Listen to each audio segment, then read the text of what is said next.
Hey guys, Steve Trowbridge here. So for this video, this is going to be a review of episode 8 of Shadowhunters. I'm sorry if I'm a little bit off. I have tried to shoot this video multiple times, but I kept getting interrupted. So I am going to do my best and on this review. So I'm just gonna say, I'm not really the best at like summarizing detail by detail the plots of like the episodes or anything, but I will try to do my best. I'll mainly just talk about the key points of the episodes. I won't go through like detail by detail. But like I said, I'll try to do my best. I'll try to make it entertaining for you guys. So I did a review of the Shadowhunter show so far, like episodes 1 through 7, where pretty much I voiced my complaints about the show and the few problems that I have with it so far. But on this episode, I'm just going to be talking about the singular episode in general.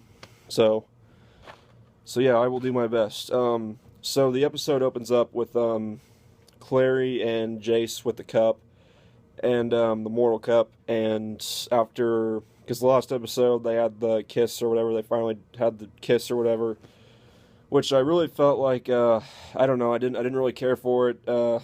I mean, a kiss, I understand, but like, I still don't feel like there's a whole lot of chemistry between the two.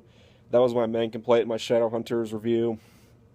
But I feel like they're getting a little bit better. I feel like the chemistry between the two was a bit better this episode, but I guess it's probably going to just take time, I guess, if it ever gets better. But yeah, so there was that. They had the cup, and I guess they get an alert from the technology that they have that there's a downworlder outside.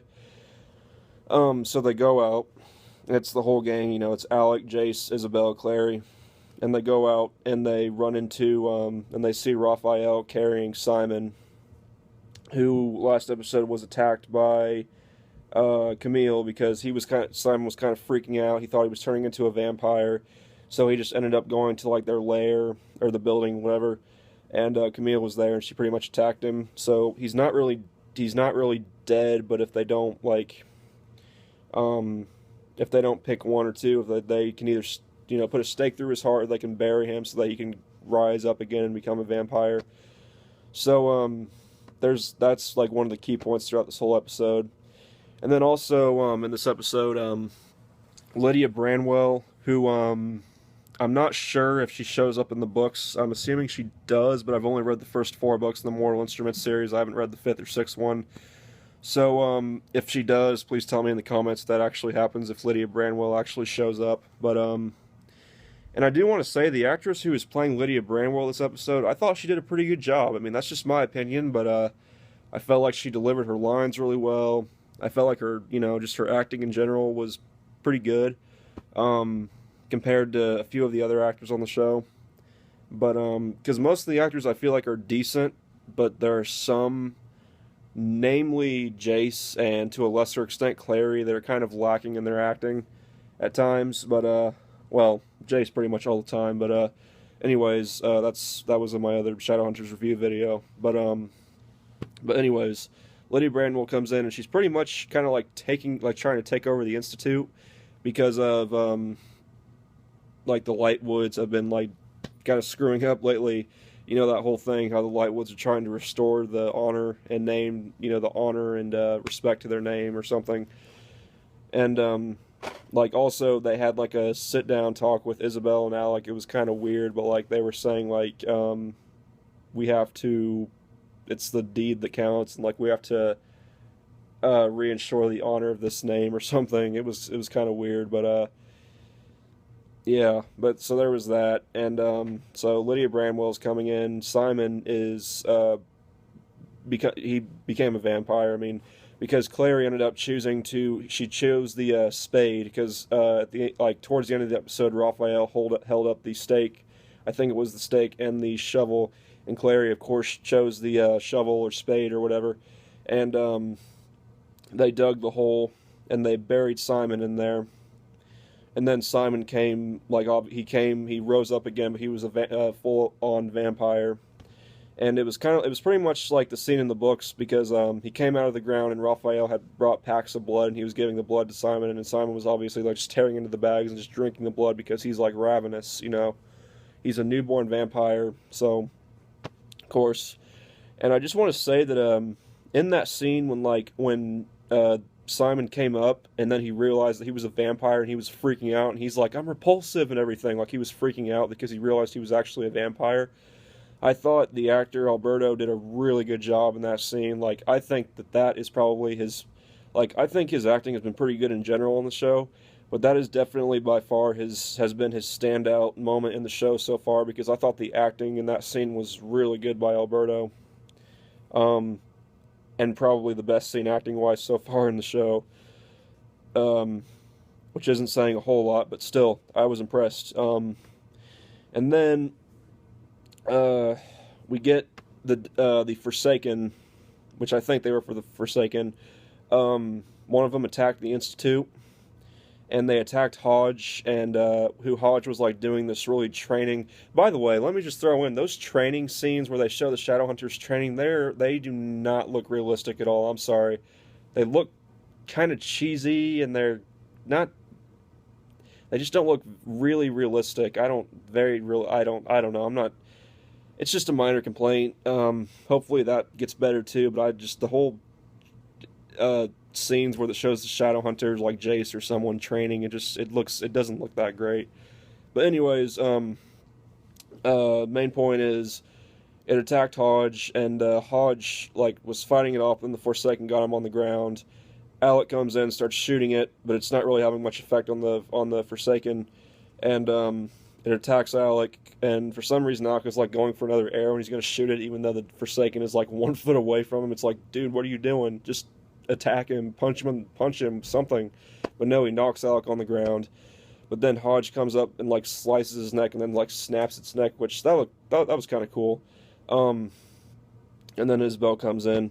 So there was that, and then also the Forsaken attacked the werewolf lair where Luke is and everything in his pack, and they were able to fight off the Forsaken, which the Forsaken they were kind of like zombies. I think that's kind of how I picture them in the book, kind of being like zombies basically. I thought they looked all right. It wasn't the best because, you know, the show doesn't have the biggest budget, but I think with the Forsaken they did their best, and I think the Forsaken looked all right. You know, it wasn't impressive, but I thought they looked pretty good.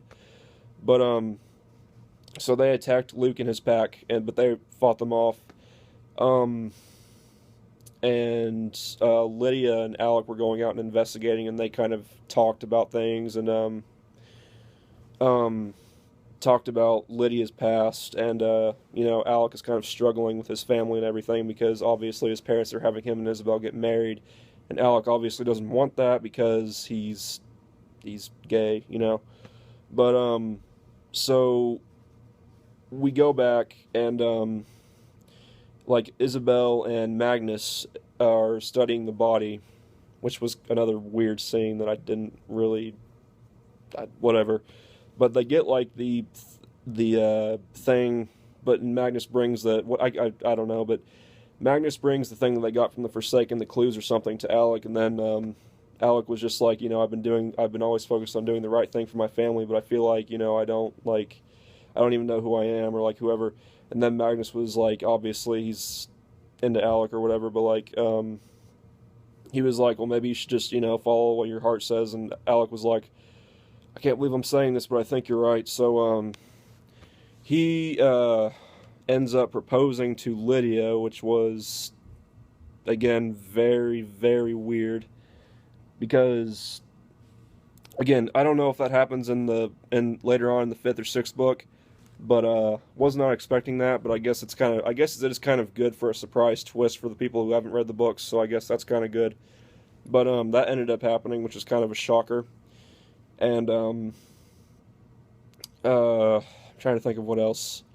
Well, Camille, basically Camille brought, like, before they buried Simon, we're gonna bring him back as a vampire. Camille came and she like brought like the vampire clan with her. But then, like, you know, Raphael was like, well, you attacked a mundane, you went against the Accord, so he got the other vampires to turn on Camille, which again, I kind of found weird because I think Camille would probably be smarter than that, like smarter and more savvy about that kind of thing. I don't think she would just like go into that situation knowing what she did, but then she would go into it anyways, and then getting all the vampires to turn against her. I don't know what they did to her. That seems kind of weird too. Just the vampires just kind of gathered around her, and then it didn't show what happened to her. So I'm guessing I don't know what happened. I guess she probably got away, or they just like kicked her. I don't even know. It was a weird scene, but yeah, I think that's pretty much it with what happened in this episode. I might be missing a few things. If I am, please comment. I do apologize if I am. Again, I'm not the best at reviewing the show detail by detail, but one other thing. The scene where Clary goes to tell Simon's mom about what happened to him, and she like is struggling, and so she ends up going up to her room.